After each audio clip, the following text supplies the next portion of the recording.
दयानंद शिक्षणशास्त्र महाविद्यालयाच्या वतीने राज्यस्तरीय पथनाट्य स्पर्धेचे आयोजन करण्यात आल्याची माहिती पत्रकार परिषदेत देण्यात आली। दयानंद शिक्षणशास्त्र महाविद्यालयाच्या वतीनं दयानंद डॉक्टर मार्डीकर शिक्षक सक्षमता पुरस्कार देण्यात येणार आहेत। यासाठी शिक्षकांकडून प्रस्ताव मागवण्यात येत आहेत। तसंच राज्यस्तरीय पथनाट्य स्पर्धेचं आयोजन करण्यात आलं असल्याची माहिती प्राचार्य डॉक्टर S.B. क्षीरसागर यांनी पत्रकार परिषदेत दिली। दरम्यान दिनांक 11 मार्च 2025 रोजी राज्यस्तरीय पथनाट्य स्पर्धेचं आयोजन करण्यात आलं असल्याची माहितीही या परिषदेत देण्यात आली। या पथनाट्य स्पर्धेकरता देहदान, अवयवदान, रस्ता सुरक्षा, वाहतूक सुरक्षा, महिला सबलीकरण, लाल परी आमची एसटी, पर्यावरण आदी विषय आहेत। या स्पर्धेकरता 7,000, 5,000, 3,000 एवढी बक्षिसं राहणार आहेत। या स्पर्धेत शाळा, महाविद्यालय, संघटना आदी सहभागी होऊ शकतात, अशी माहिती पत्रकार परिषदेत देण्यात आली।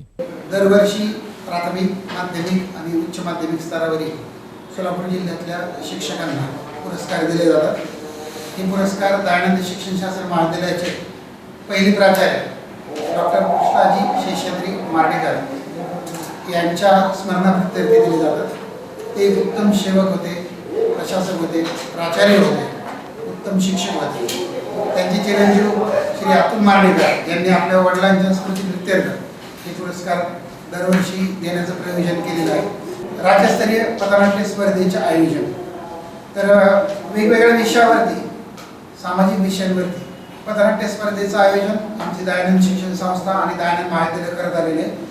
यावर्षी rotary club of Solapur pride आणि दयानंद शिक्षणशास्त्र महाविद्यालयाच्या संयुक्त विद्यमाने आम्ही राज्यस्तरीय पथनाट्य स्पर्धेचं आयोजन दिनांक 11 मार्च 2025 रोजी सकाळी 8:30 वाजता केलेलं आहे।